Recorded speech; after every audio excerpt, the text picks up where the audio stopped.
పుస్తక ప్రియులకు నమస్కారం. మనం ఇప్పుడు ఎండమూరి వీరేంద్రనాథ్ గారు రచించిన 'విజయంలో భాగస్వామ్యం' అనే పుస్తకంలో 'నువ్వు' అనే విభాగంలోని మిగతా విషయాల గురించి తెలుసుకుందాం. సమస్య, సహచర్యం. ఏదైనా ఒక సమస్య వచ్చినప్పుడు ఒక్కొక్క వ్యక్తి ఒక్కో విధంగా ప్రవర్తిస్తూ ఉంటాడు. తాము ప్రవర్తించినట్లే తన జీవిత భాగస్వామి కూడా ఆ సమస్య పట్ల ప్రతిస్పందించాలి అనుకోవడం పొరపాటు. ఒక సమస్య పట్ల వేర్వేరు వ్యక్తులు ఎలా ప్రవర్తిస్తారో ఇప్పుడు గమనిద్దాం. ఒక సమస్య రాగానే కొందరు తమ వాళ్లకు సరెండర్ అయిపోవాలి అనుకుంటారు. పూర్తిగా చేతులెత్తేసి బాధ్యతంతా అవతలి వారిపై వదిలేసి తాము నిశ్చింతగా ఉండగలుగుతారు. మరికొంతమంది బాధ్యత అవతలి వారి మీదికి వదిలేసినా నిరంతరం వారిని ప్రశ్నలతో వేధిస్తూ చంపుతూ ఉంటారు. మరికొంతమంది వ్యక్తులున్నారు. వీరు ఒక సమస్య రాగానే ఎక్కువగా మాట్లాడాలి అనుకుంటారు. వీలైనంత ఎక్కువ మంది వ్యక్తులతో ఈ సమస్య గురించి చర్చించాలి అనుకుంటారు. తమ చుట్టూ చాలా మందిని చేర్చుకుని అందరితో ఈ సమస్య గురించి మాట్లాడుతూ ఉంటారు. మరికొందరు సమస్య రాగానే పూర్తిగా ఇంట్రావర్ట్లై తమ గూడులోకి వెళ్ళిపోయి అక్కడే మదనపడుతూ ఉండడమో ఆలోచిస్తూ ఉండడమో చేస్తూ ఉంటారు. చాలామంది ఒక సమస్య రాగానే దాన్ని తమ దగ్గరి వాళ్ళతో చర్చించాలి అనుకుంటారు.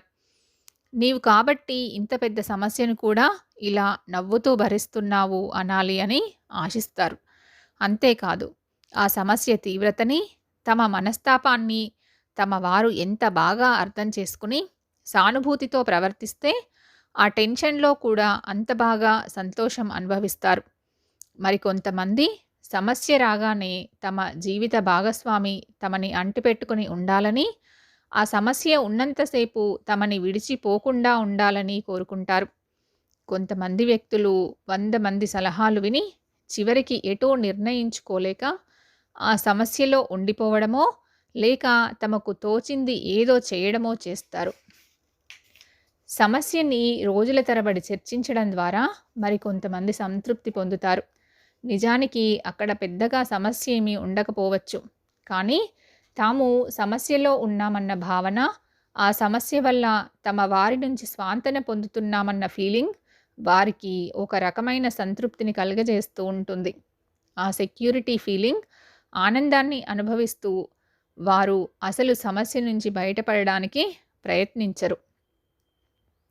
ఒక సమస్య గురించి అవతలి వారికి సలహా చెప్పవలసి వచ్చినప్పుడు ఆ సలహా చెప్పే వ్యక్తి ప్రపంచంలోని పరిపూర్ణతని, విజ్ఞానాన్ని, విషయ పరిజ్ఞానాన్ని తనలో నింపుకుంటాడు. ఎక్కడ లేని మేధావితనం తనకు తానే ఆపాదించుకుని సలహా ఇవ్వడానికి ప్రయత్నం చేస్తాడు. అవతలి వారు కాస్త అమాయకులు, ఆధారపడే మనస్తత్వం ఉన్నవాళ్ళు అయితే బాబాగానో దైవజ్ఞునిగానో మారి కానుకలు, డబ్బులు వసూలు చేయడానికి కూడా సిద్ధపడతాడు. మనం ఇప్పుడు చర్చిస్తున్నది విజయంలో భాగస్వామ్యం మాత్రమే కాబట్టి మన చర్చ అక్కడికే పరిమితం చేసుకుందాం. మనం ప్రస్తుతం 'నువ్వు' అనే అధ్యాయంలో ఉన్నాం. భార్యకి నువ్వు భర్త, భర్తకి నువ్వు భార్య.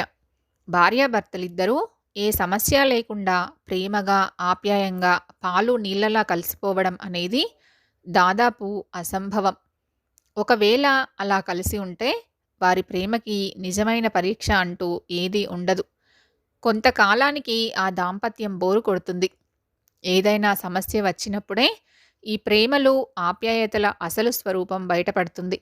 మరో రకంగా చెప్పాలంటే ఒకరికి సమస్య వచ్చినప్పుడు వారి భాగస్వామి ఏ విధంగా ప్రతిస్పందిస్తాడు అన్న విషయంపైనే ఆ ప్రేమ బలపడటమో బలహీనపడటమో ఆధారపడి ఉంటుంది.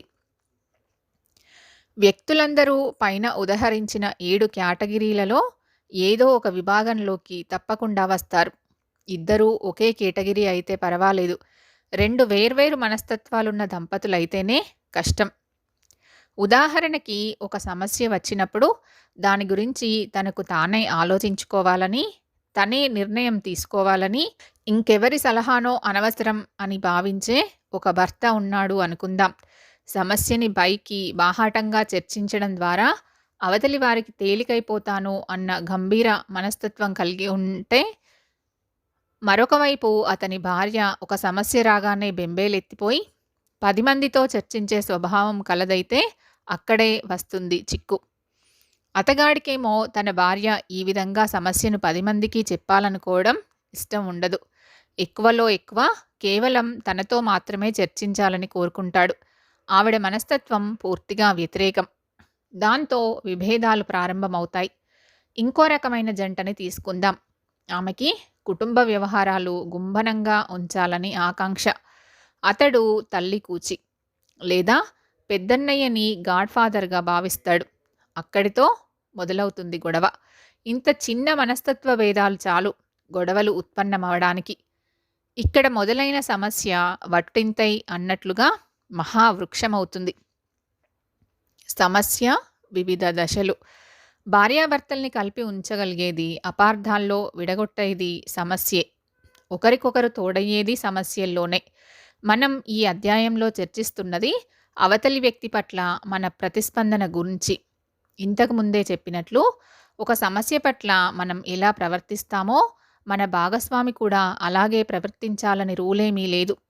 ఎప్పుడైతే ఇంత చిన్న విషయం అర్థం చేసుకున్నామో అప్పుడు అవతలి వారి పట్ల తేలిక అభిప్రాయం ఏర్పడదు. నిజానికి సమస్య అనేది ఒక దాంపత్యం గట్టిపడడానికి విధి సమకూర్చిన అవకాశం మాత్రమే. అవతలి వ్యక్తికి ఒక సమస్యలో సహాయపడితే అది అతడికి లేదా ఆమెకి జీవితాంతం గుర్తుంటుంది. ఈ సహాయపడటం అనేది మాటల ద్వారా కావచ్చు, చేతల ద్వారా కావచ్చు. భాగస్వామి అవ్వచ్చు, ఇంకా ఏ ఇతర వ్యక్తి అయినా అవ్వచ్చు.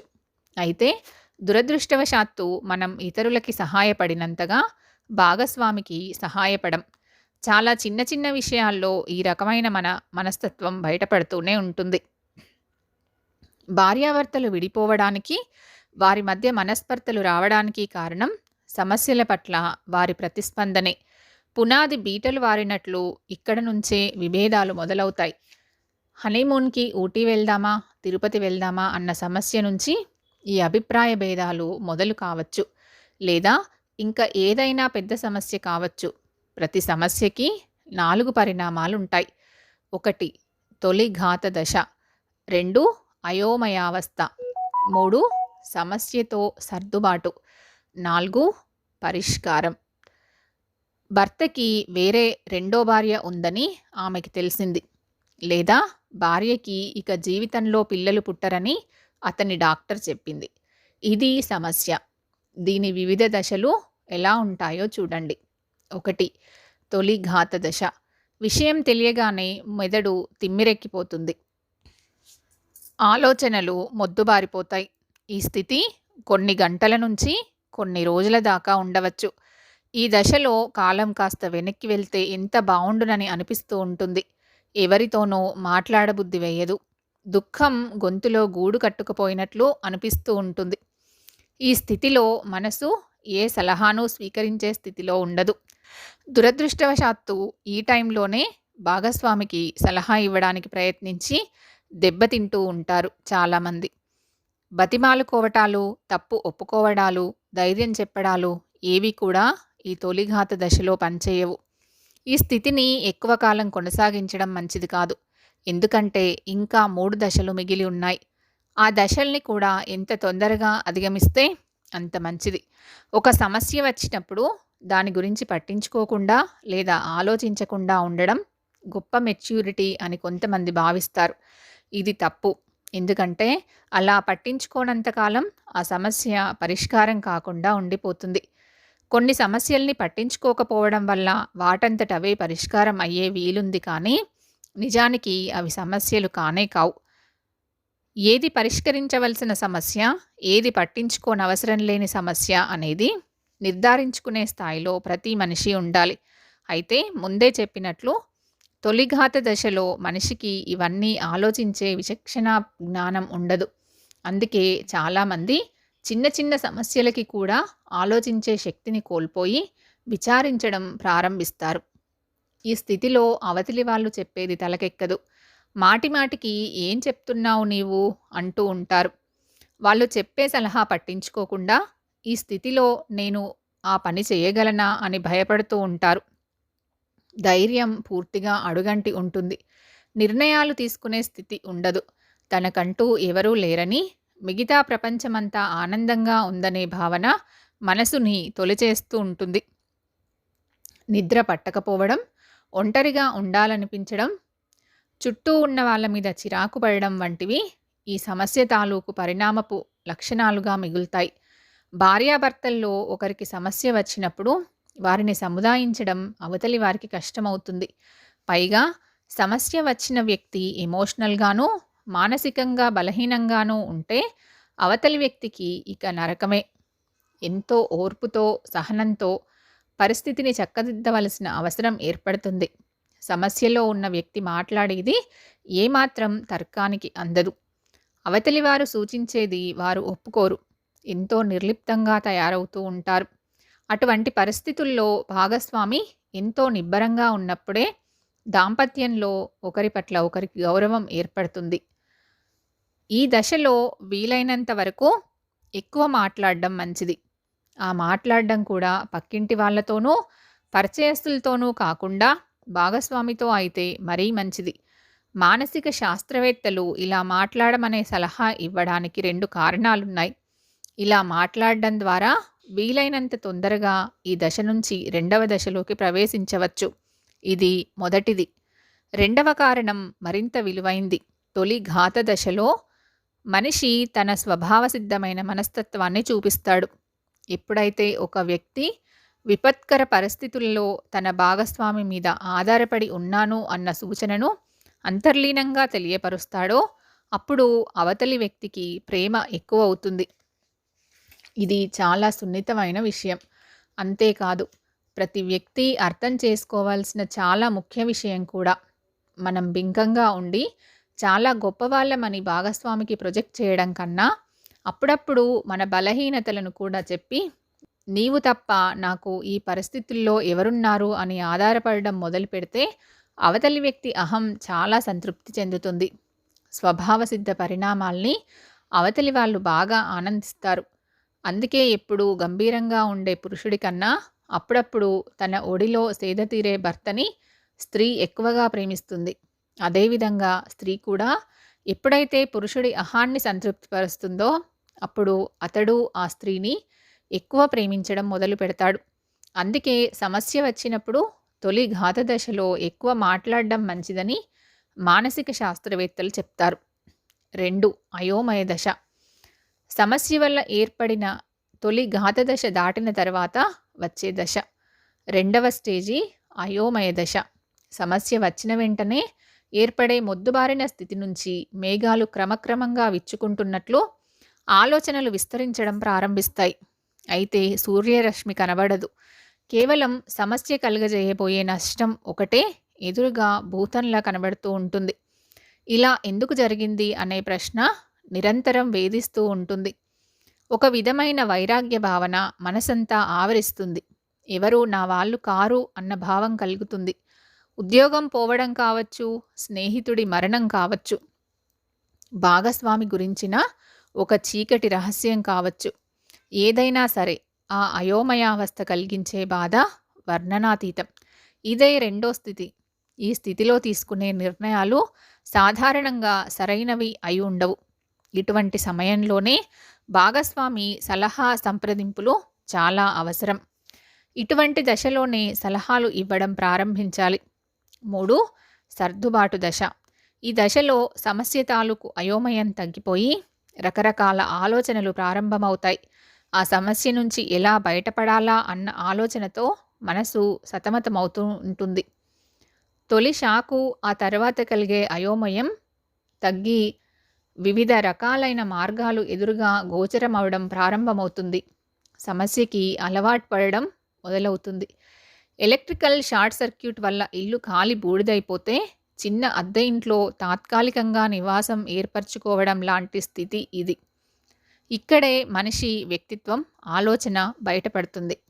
మొదటి 2 దశల కన్నా ఈ దశలో మెదడు ఆలోచన పరిజ్ఞానాన్ని తిరిగి పొందుతుంది. కాబట్టి ఈ దశలో తన స్వీయ నిర్ణయాధికారం మీదే ఆధారపడడం మంచిది. సమస్య తాలూకు 4 దశల్లోనూ ఈ దశే ఎక్కువ ప్రాముఖ్యత సంతరించుకుంటుంది. ఈ దశలో మనిషి కొన్ని వారాలుండవచ్చు లేదా నెలల తరబడి ఉండవచ్చు.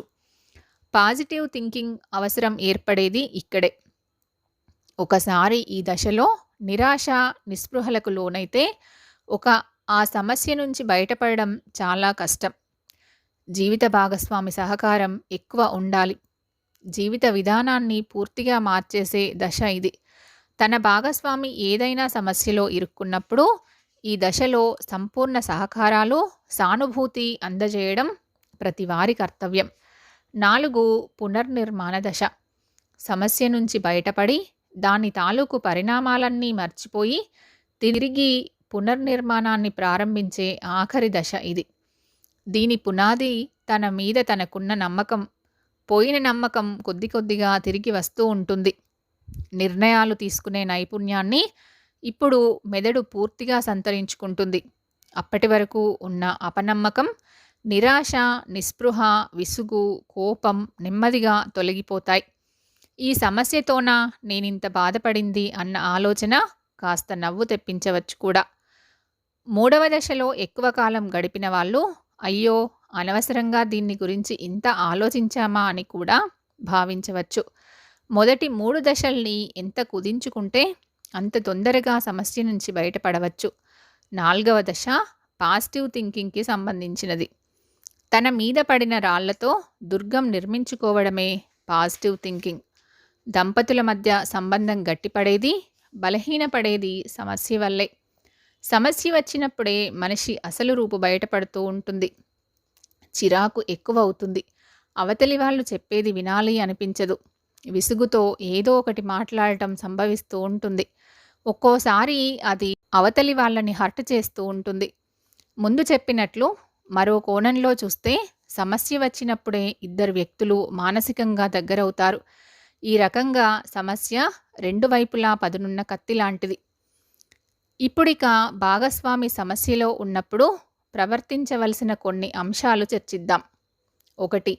అవతలి వారు డీప్ షాక్లో ఉన్నారని తెలుసుకోగలిగి ఉండాలి. సమస్య తాలూకు 4 దశలలో ఏ దశలో ఉన్నారో గ్రహించి దాన్ని బట్టి సలహాలు ఇవ్వడం చేయాలి. వాళ్ళు ఒకవేళ తొలిఘాత దశలో ఉండి ఉంటే సలహా ఇవ్వకుండా వీలైనంత వరకు వారిని కంఫర్టబుల్గా ఉంచడానికి ప్రయత్నం చేయాలి. 2. సమస్య పరిణామాన్ని బట్టి అవతలి వారి మానసిక స్థితి ఆధారపడి ఉంటుంది. కంట నీరు, వెక్కిళ్ళు ఇవన్నీ సహజమైన పరిణామాలై ఉండవచ్చు. వాటిని చూసి వారిపై తేలిక అభిప్రాయం ఏర్పరచుకోకూడదు. 3. అనవసరమైన, అనాలోచితమైన, అనుచితమైన సలహా ఇవ్వడానికి ప్రయత్నించకూడదు. 4. మంచి బాడీ లాంగ్వేజ్ ద్వారా అవతలి వారికి ఆప్యాయతను చూపించగలిగి ఉండాలి. ఈ బాడీ లాంగ్వేజ్ కేవలం భౌతికంగానే కాకుండా మానసికంగా కూడా అవతలి వారికి ఎంతో సంతృప్తిని, సెక్యూరిటీ ఫీలింగ్ని ఇస్తుంది. జుట్టులో వేళ్ళు జనపడం, వల్లో తల ఉంచుకోవడం, గుండెలపై ఆంచుకోవడం, కన్నీళ్లు తుడవడం, దయతో మాట్లాడుతూ స్పృశించడం అన్నీ బాడీ లాంగ్వేజ్కి నిదర్శనాలే.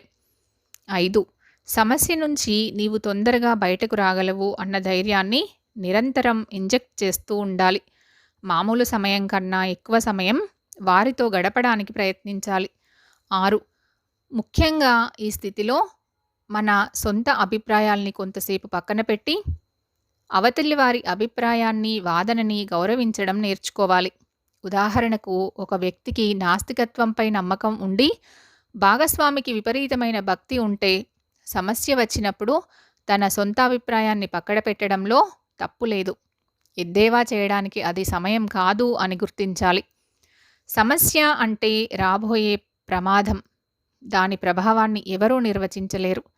ఒకరికి చిన్నదిగా కనబడిన సమస్య వారి భాగస్వామికి పెద్దదిగా కనబడవచ్చు. ఇంత చిన్న సమస్యకి ఇంత బెంబేలెత్తిపోవడం ఏంటి అనుకోవచ్చు. కింద కొన్ని సమస్యలు ఇవ్వబడ్డాయి. మీరైతే వాటిని ఏ విధంగా పరిగణిస్తారో ఒక రేటింగ్ ఇవ్వండి. ఉదాహరణకి, ఆర్థికపరమైన నష్టం మీ ఉద్దేశంలో అన్నిటికన్నా పెద్ద కష్టం అయితే 15వ నంబరు ఎదురుగా 1 వేయండి. మీ భాగస్వామిని కూడా రేటింగ్ ఇవ్వమని కోరండి. ఇద్దరి గణాంకాలు పరిశీలించండి. ఒకటి, పెద్ద మొత్తంలో అప్పు తీసుకున్న వ్యక్తి తిరిగి దాన్ని చెల్లించలేను అని దివాలా తీయడం. 2, కొడుకో కూతురో ప్రేమ వివాహం చేసుకుంటున్నాను అని వెల్లడి చేయడం. 3, పరీక్ష ఫెయిల్ అవ్వడం. 4, ఇంట్లో దొంగతనం జరిగి సంపాదించిన ఆస్తిలో చాలా భాగం కోల్పోవడం. 5, వ్యక్తిగత అనారోగ్యం. 6, ఉద్యోగంలో ఒక మెట్టు కిందకి డిమోట్ కావడం.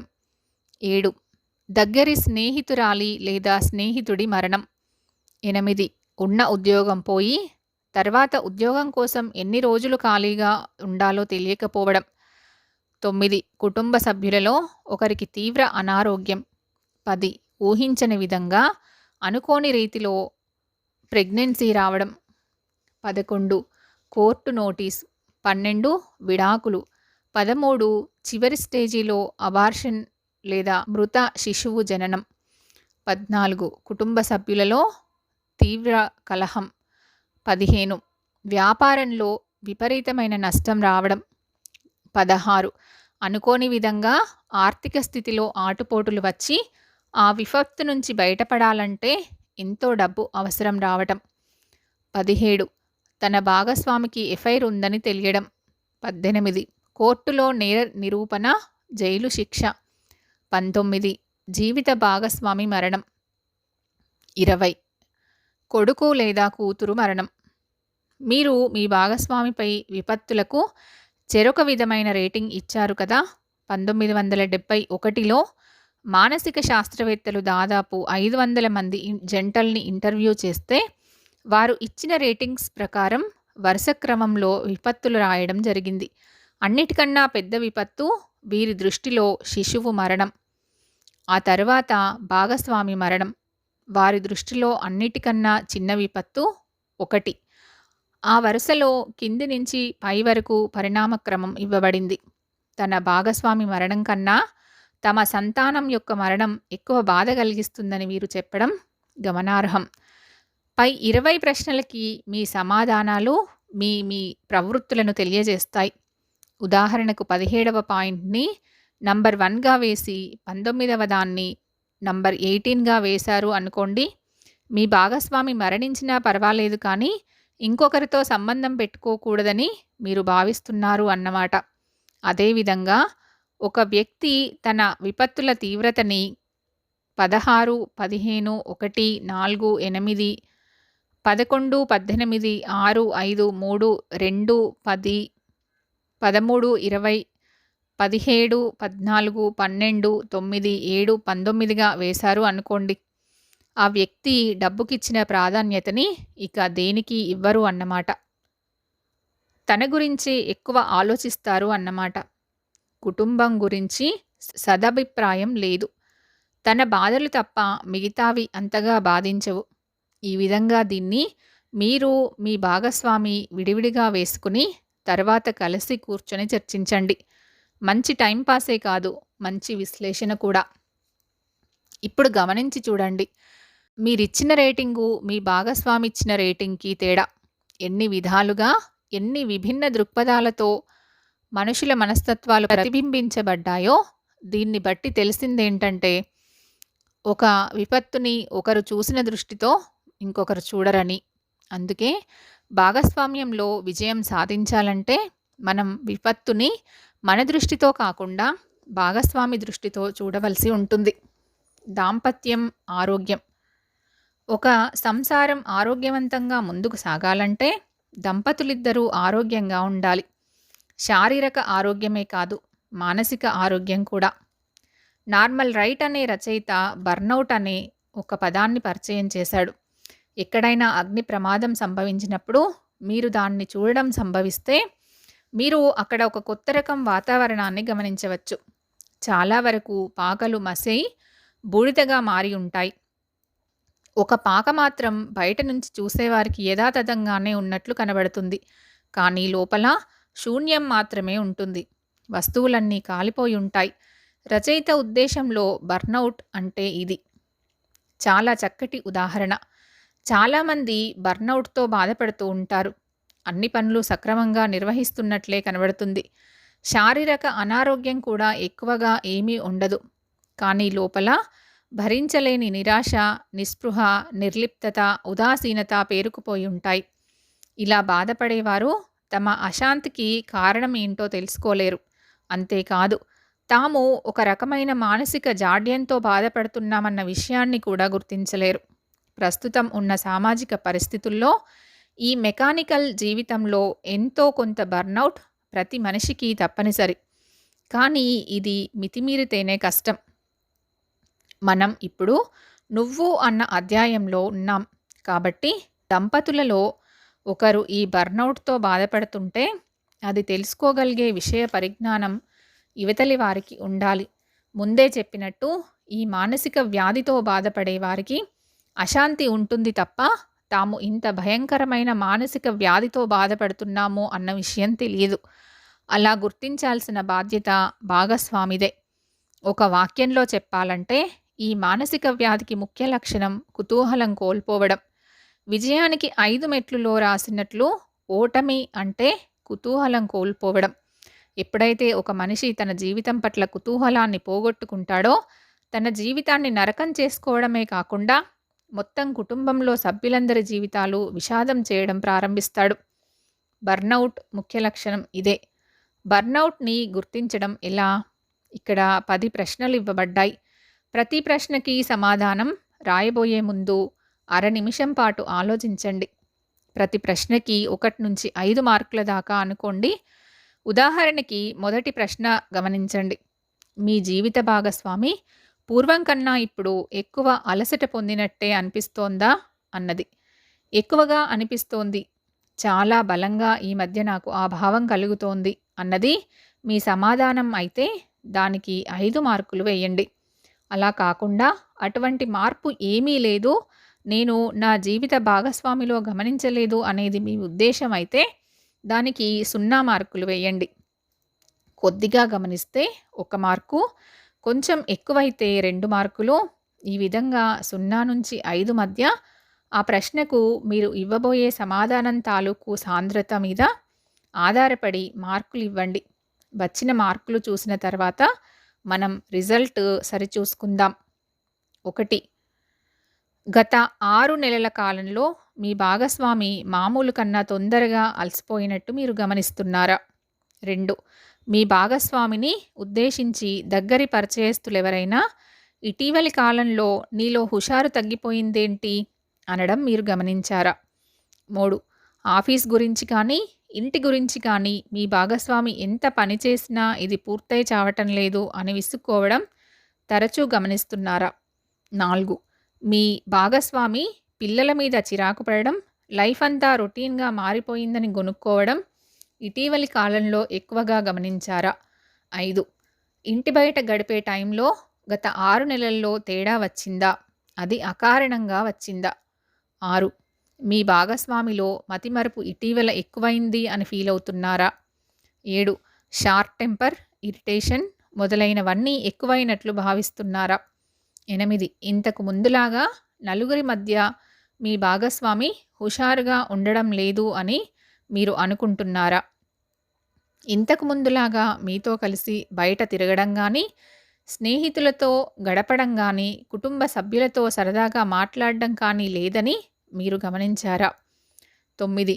చాలా చిన్న చిన్న అనారోగ్యాలు, ఒళ్ళు నొప్పులు, తలనొప్పి, రొంప, సాధారణ సైనస్, కొద్దిగా మైగ్రైన్, అలసట, ఉద్వేగానికి లోనవడం, యాంగ్జైటీ, బీపీ పెరిగినట్టు ఫీల్ అవ్వడం, ఏదో అనారోగ్యంతో తను బాధపడుతున్నాననే భావన, ఇటువంటి వాటిలో 1, 2 లక్షణాలు మీ భాగస్వామిలో గమనించారా?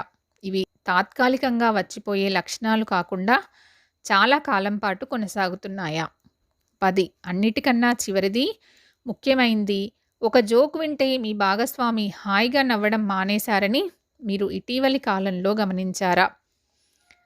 మొత్తం 50 మార్కులు. ఇప్పుడు మనం ఈ బర్నౌట్ స్కేల్ని గమనిద్దాం. 0 నుంచి 20 మీ భాగస్వామి చాలా పరిపూర్ణమైన మానసిక, శారీరక ఆరోగ్యంతో ఉన్నారు. 21 నుంచి 30 అయితే మీరు మీ భాగస్వామిని కొంచెం జాగ్రత్తగా గమనించాల్సి ఉంటుంది. 31 నుంచి 42 అయితే మీ భాగస్వామి పూర్తిగా నిర్లిప్తత వైపు వెళ్ళిపోతున్నారు. ఆ నిరాశ, నిస్పృహలకు నిస్పృహలకి కారణం ఏంటో తెలుసుకోవాల్సిన బాధ్యత మీ మీద ఉంది. ఏదో తెలియని అసంతృప్తికి వారు లోనవడం జరుగుతుంది. అది కూడా తనకు తాను వివరణ చెప్పుకోలేని పరిస్థితి అయి ఉండవచ్చు. వీలైనంత వరకు ఎక్కువ సమయాన్ని అతడు లేదా ఆమెతో గడిపి మామూలు వ్యక్తిగా చేయాల్సిన బాధ్యత మీ మీద ఉంది. 43 నుంచి 50 అయితే చాలా ప్రమాదకరమైన పరిస్థితి. వెంటనే మీరు ఒక సైక్రియాటిస్ట్‌ని గానీ, లేదా మీకు సలహా ఇచ్చే ఒక నమ్మకమైన ఆప్తుణ్ణి కానీ కలవడం మంచిది. దంపతుల మధ్య సాధారణంగా కమ్యూనికేషన్ గ్యాప్ ఎక్కువగా ఉండడం వల్లే ఇటువంటి మానసిక అశాంతి బయలుదేరుతుంది. ఎప్పుడైతే ఇలాంటి అశాంతి బయలుదేరిందో వెంటనే ఆ వ్యక్తి తన హృదయ ద్వారాలు మూసేసుకోవడం ప్రారంభమవుతుంది. ఈ స్థితిలో మనిషి తనలో తానే కుమిలిపోవడం, నా బాధ ఎవరూ అర్థం చేసుకోవడం లేదు అని వర్రీ అవ్వడం జరుగుతుంది. భాగస్వామి ఇటువంటి స్థితిలో ఉన్నప్పుడు కొంతకాలం పాటు దంపతులిద్దరూ ఎక్కడైనా దూర ప్రదేశాలకు వెళ్ళి కొంతకాలం పాటు గడపడం మంచిది. మంచి రొమాన్స్, మంచి కమ్యూనికేషన్ ఇటువంటి బర్న్అవుట్ స్థితి నుంచి భాగస్వామిని వెనక్కి తీసుకురాగలుగుతాయి. మానసిక శాస్త్రవేత్తలు చెప్పేది ఏంటంటే, విడాకులు తీసుకున్న దంపతులైతేనేం, కలిసి ఉంటూ మానసికంగా దూరంగా ఉన్న దంపతులు అయితేనేం, వారు అలా ఒకరికొకరు దూరం అవ్వడానికి కారణం కేవలం బర్న్అవుట్ అని. కంటికి కనబడకుండా మనిషిని నిర్వీర్యం చేసి మానసిక మరణానికి చేరువ చేసే వైరస్ లాంటి ఈ వ్యాధిని వీలైనంత వరకు దూరంగా ఉంచితేనే ఆ సంసారంలో సుఖశాంతులు పల్లవిస్తాయి.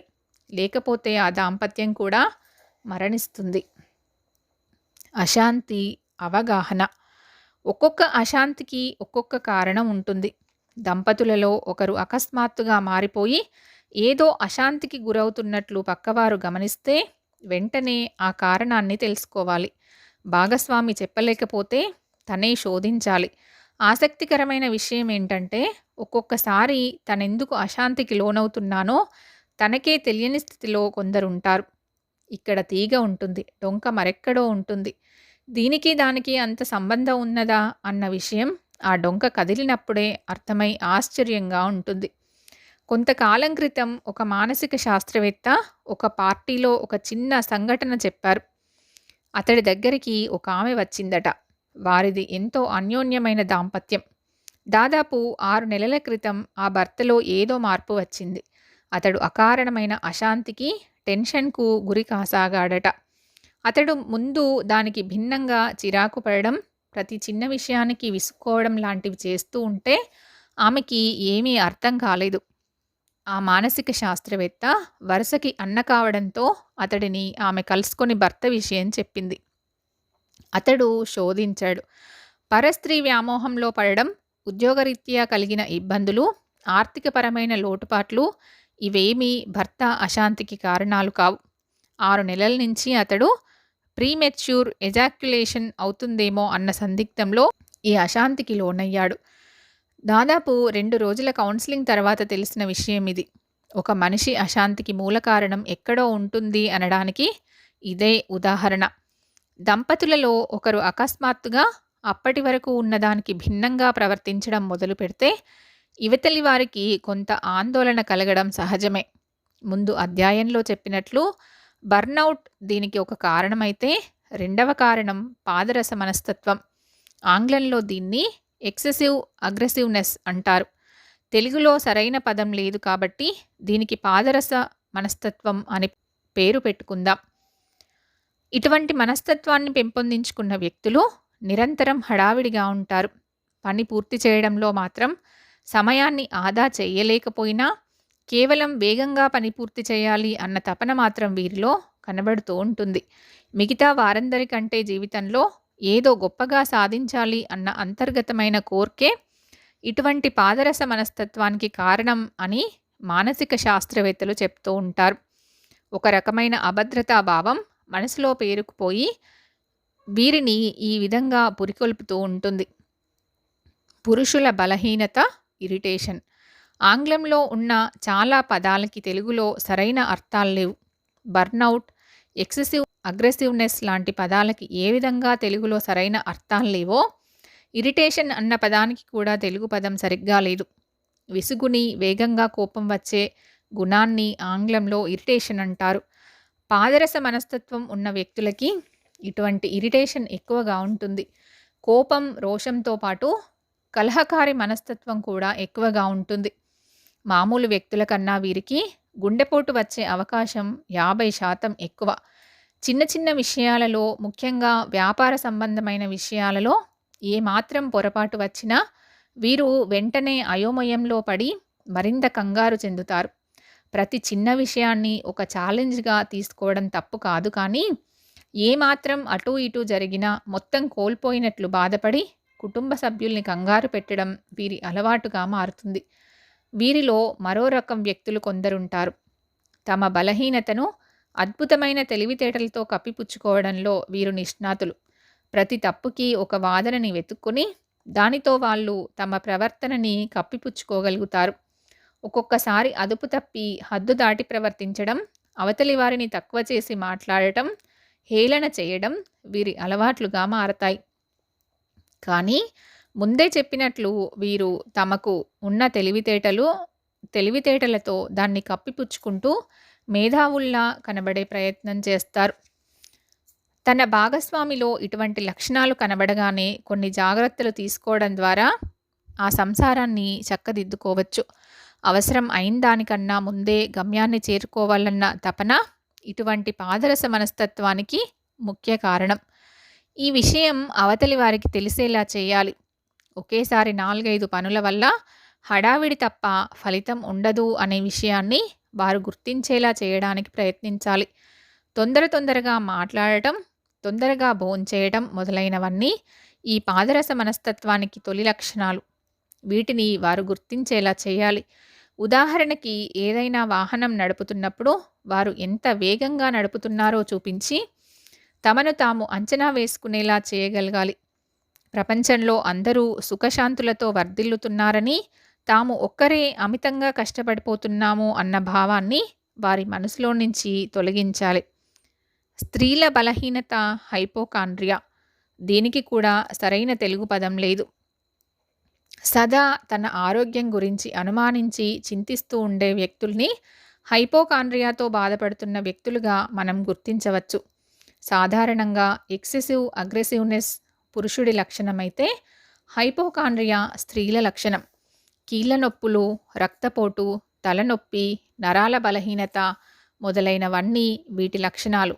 లేని వ్యాధిని ఊహించుకోవడం, ఏదో జరిగిపోతోందని నిరంతరం బాధపడడం ఈ మనస్తత్వానికి కారణాలు. ఇటువంటి వారిని వారి అనారోగ్యం గురించి ఒప్పించడం చాలా కష్టం. నీకు జబ్బేమీ లేదు, నీవు చాలా ఆరోగ్యంగా ఉన్నావు అని చెప్పే కొద్దీ వారు తమ గుడి లోపలికి మరింత వెళ్ళిపోయి మన మీద అపనమ్మకంతో చూడడం ప్రారంభిస్తారు. తమని ఏదో పెద్ద వ్యాధి పీడించబోతుందని, దానికి ప్రథమ లక్షణాలుగా ఇవన్నీ బయలుదేరాయని తలపోస్తారు. తమ బాధని అవతలి వారు గుర్తించడం లేదని వాపోతారు. తమకి ఏదో జబ్బు ఉందని చెప్పేవారిని అమితంగా నమ్మి వేలకు వేలు డబ్బు గుమ్మరిస్తారు. శారీరక అనారోగ్యం అయితే ఆస్పత్రికి తీసుకువెళ్ళవచ్చు, డాక్టర్లకి చూపించి బాగు చేయించుకోవచ్చు. కానీ మానసిక అనారోగ్యంతో బాధపడే వ్యక్తులకు చికిత్స చేయడం చాలా కష్టం. ప్రతి చిన్న విషయానికి ఒక సైక్రియాటిస్ట్ దగ్గరికి వెళ్ళలేం కదా. భాగస్వామిలో ఇటువంటి జాడ్యం ప్రవేశించినప్పుడు చాలా చిన్న చిన్న పద్ధతుల ద్వారా సరిదిద్దుకునే వీలుంది. సరే, పెద్ద పెద్ద మానసిక వ్యాధుల సంగతి వదిలేద్దాం. ఒక సాధారణ ప్రవర్తనకు, అసాధారణ ప్రవర్తనకు తేడా తెలుసుకోవడం పెద్ద కష్టమేం కాదు. ఉదాహరణకు ఈ క్రింది ప్రశ్నావళిని గమనించండి. వీటికి నిజాయితీగా సమాధానాలు మీ మనసుకి చెప్పుకోండి. 1.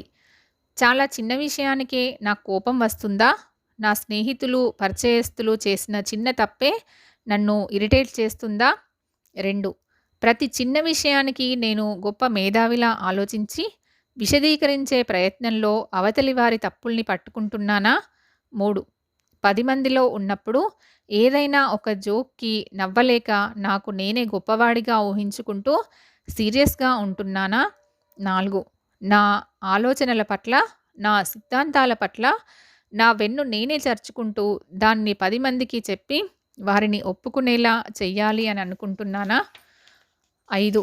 అవతలి వారిని నమ్మడం అంత బుద్ధి తక్కువ పని లేదు అన్న సిద్ధాంతాన్ని నేను ఇటీవల ఎక్కువగా నమ్ముతున్నానా? మనుషుల మీద నమ్మకం కోల్పోవడమే వ్యాపార లక్షణం లేదా జీవిత లక్షణం అని భావిస్తున్నానా? 6. అవతలి వారి గెలుపుని పైకి అభినందిస్తూ మనసులో అసంతృప్తి భావనతో సతమతమవుతున్నానా? నిజాయితీగా వారిని అభినందించలేకపోతున్నానా? 7. అవతలి వారితో జరిపే సంభాషణలో ఎక్కువగా వారి లోటుపాట్లని, పొరపాట్లని ఎత్తి చూపే ప్రయత్నం చేస్తున్నానా? ఇటువంటివే ఎన్నో ప్రశ్నలు మనం నిరంతరం వేసుకోవడం వల్ల మన మానసిక రుగ్మతల్ని తెలుసుకోగలుగుతాం.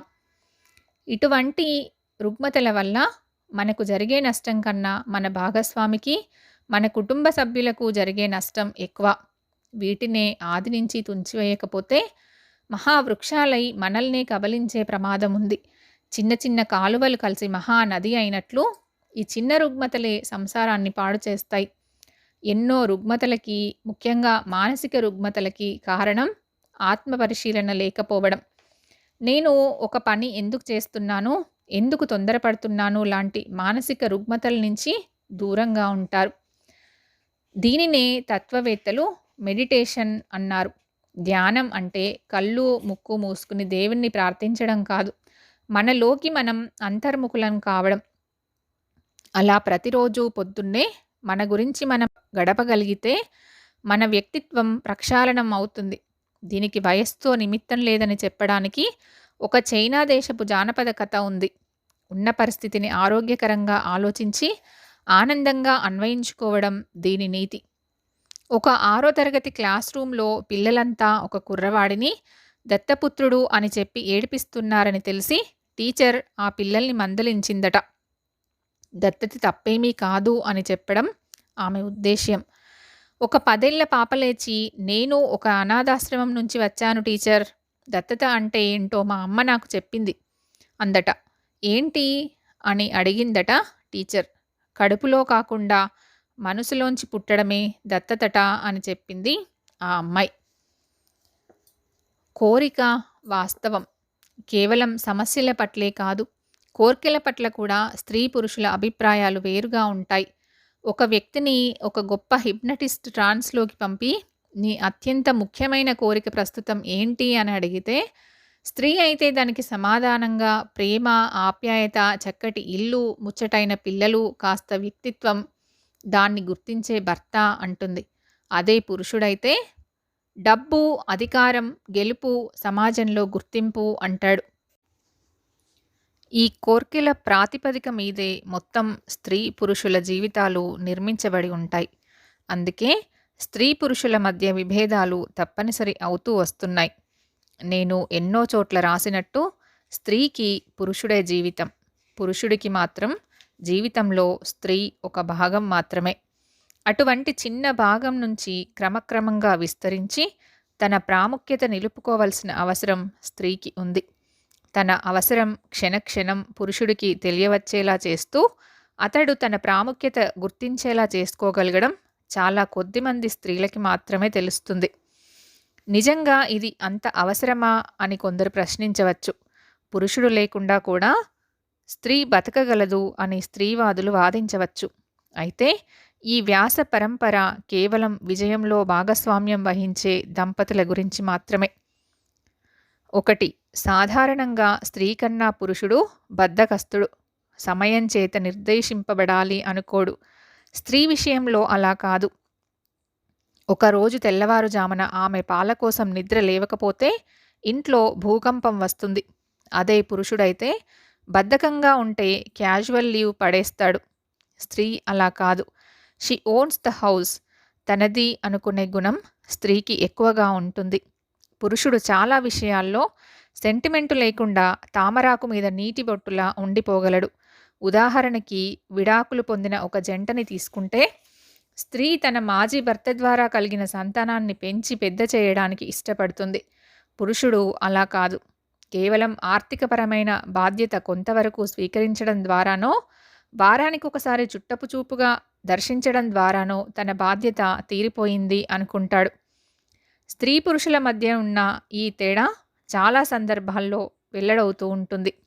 తన వృత్తి సంబంధమైన దుస్తులు వేసుకొని ఉండడానికి పురుషుడు ఎక్కువ ఇష్టపడితే, వాటి నుంచి మామూలు దుస్తుల్లోకి ఎంత తొందరగా మారదామా అని స్త్రీ ఉత్సాహపడుతుంది.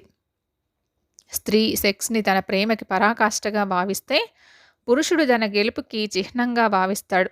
తన భర్తతోనూ, పిల్లలతోనూ స్త్రీ ఎక్కువగా గడపడానికి ఇష్టపడితే, స్నేహితులతోనూ, వార్తలు వినడంతోనూ పురుషుడు ఎక్కువగా గడుపుతాడు. ఉన్న గమ్యంలో స్థిరపడడానికి స్త్రీ ఎక్కువ ఇష్టపడితే, దూరపు గమ్యాల్ని సాధించడానికి పురుషుడు ఎక్కువ ఇష్టపడతాడు. అంటే గమ్యం కన్నా బాంధవ్యాన్ని స్త్రీ, బాంధవ్యం కన్నా గమ్యాన్ని పురుషుడు ఇష్టపడతారు. పురుషుడి ప్రేమని స్త్రీ కోరుకుంటుంది. స్త్రీని గెలవటాన్ని పురుషుడు కోరుకుంటాడు. పురుషుడి ప్రేమ విషయమై వర్తమానం పట్ల స్త్రీ ఎప్పుడూ సంతృప్తి చెందదు. ఇంతకన్నా ఎక్కువ ప్రేమగా ఉండవచ్చు అని భావిస్తుంది. సలహా ఇవ్వడం ద్వారానూ, విమర్శ ద్వారానూ తనకు ఆ విషయం పట్ల ఉన్న ఉత్సుకతను ప్రదర్శించాలి అనుకుంటుంది. పురుషుడికి అక్కడే ఒళ్ళు మండుతుంది. సమాజంలో తన స్థానం విషయమై పురుషుడు ఎప్పుడూ సంతృప్తి చెందడు. ఇంకా కష్టపడి పైకి వెళ్ళాలి అని అనుకుంటాడు. ఆ కష్టాన్ని తన పట్ల నిర్లక్ష్యంగా భావిస్తుంది స్త్రీ. అన్నీ అందరికీ తెలిసిన విషయాలే. మరెందుకు వస్తుంది చిక్కు? తెలిసింది ఆచరించకపోవడం వల్ల. ఇంట్లో ఫ్యాన్ పాడైంది. భర్త విప్పాడు. తిరిగి బిగించడం చేత కావడం లేదు. నానా తిప్పలు పడుతున్నాడు. భార్యకి జాలి వేసింది. క్రితం రాత్రి బాబిగాడికి ఒంట్లో బాగలేకపోతే తెల్లవారే వరకు భుజాల మీద వేసుకుని తిప్పాడాయన. పొద్దున్నే ఈ పని పెట్టుకొని కూర్చున్నాడు. ఈ వీధిలోనే మెకానిక్ ఉన్నాడు కదండీ, పిలవకూడదా అంది. నోరు మూసుకొని వంటింట్లోని పని చూసుకో, బాణంలా వచ్చింది సమాధానం. భార్య ఉద్దేశం, ఎందుకంత కష్టపడతారు? మెకానిక్కి ఇది చాలా చిన్న విషయం. మీ మీద నాకున్న ప్రేమ, సానుభూతితో ఈ విషయం మీకు చెప్తున్నాను. అతనైతే క్షణాల్లో బాగు చేస్తాడు.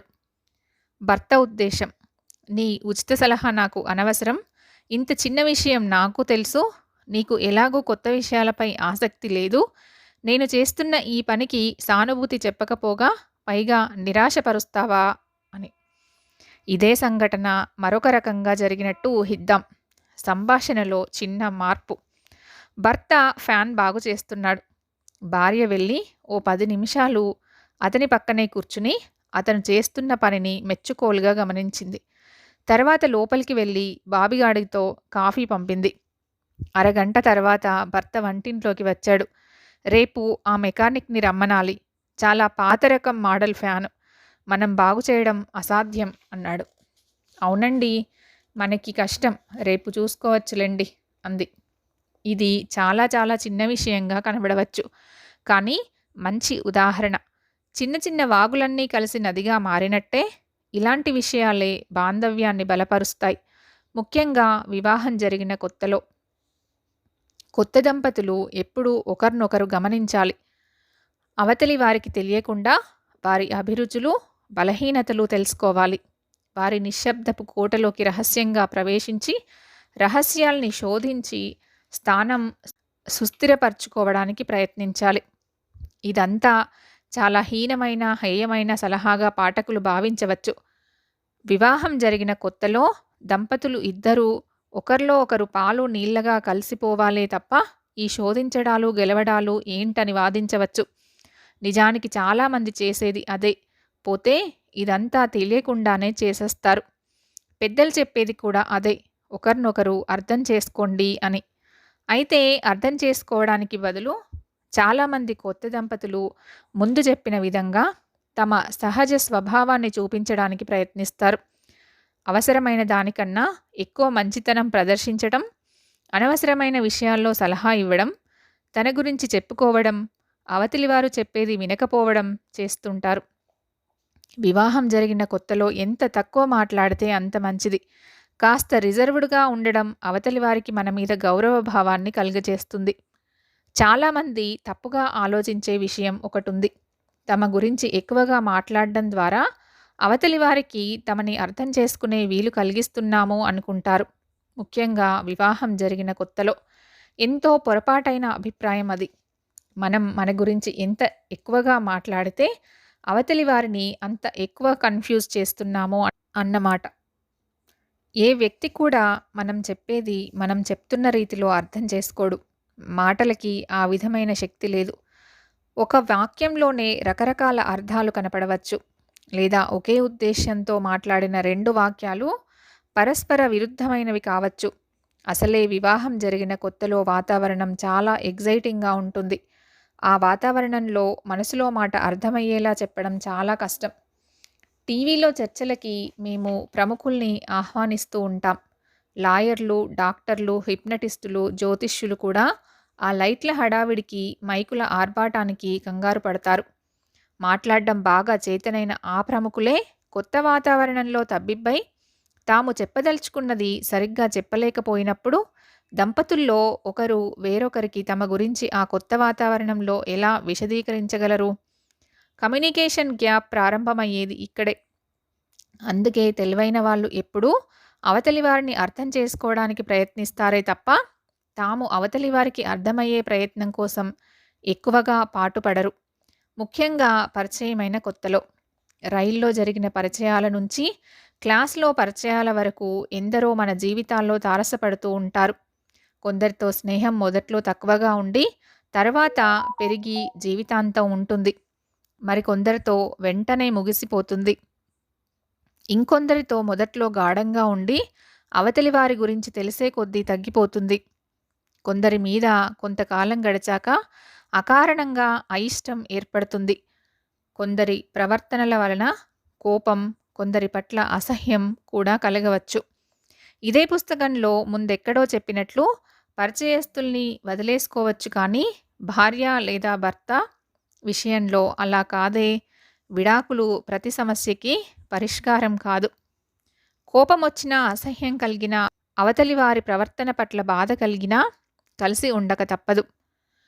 ఒకసారి అవతలి వారంటే అయిష్టం ఏర్పడ్డాక కలిసి ఉండడం కష్టం. అది నరకం. అయినా సరే వివాహ బంధంలో అది తప్పదు. మొదట్లో దుఃఖం, తర్వాత నిర్లిప్తత అదే మిగిలేది. మొదట్లో ఎంతో ప్రేమగా ఉండే దంపతులు తర్వాత మానసికంగా దూరం అవ్వడానికి కూడా పై ఉదాహరణ వర్తిస్తుంది. మొదటి రోజు నుంచే శత్రువుల్లా ప్రవర్తించే వారికి కూడా ఇదే ఉదాహరణ. మరి దీన్ని ఎలా తప్పించటం? ఈ పరిస్థితి నుంచి బయటపడటం ఎలా? ప్రతి గొడవకి విడాకులే గమ్యం కాదు కదా! అప్పటి వరకు అపరిచితులైన ఇద్దరు వ్యక్తులు వివాహం అనే రైల్లో పరిచయమై కలకాలం తప్పనిసరిగా స్నేహితులుగా కలిసి ఉండాలంటే ఏం చెయ్యాలి? ఒకటే చెయ్యాలి. అవతలి వారి నుంచి తక్కువ ఆశించాలి. మనం ఎక్కువ ఇవ్వాలి. అవతలి వారి మీద అయిష్టాన్ని తగ్గించుకోవాలి. మన మీద వారికి అయిష్టం ఏర్పడకుండా చూసుకోవాలి. ఇంత కష్టపడాలి. ఇంత కష్టం ఎందుకు అనుకుంటే అది వేరే సంగతి. నువ్వు అనే విభాగంలోని మరిన్ని విషయాల్ని వచ్చే భాగంలో తెలుసుకుందాం. నమస్కారం.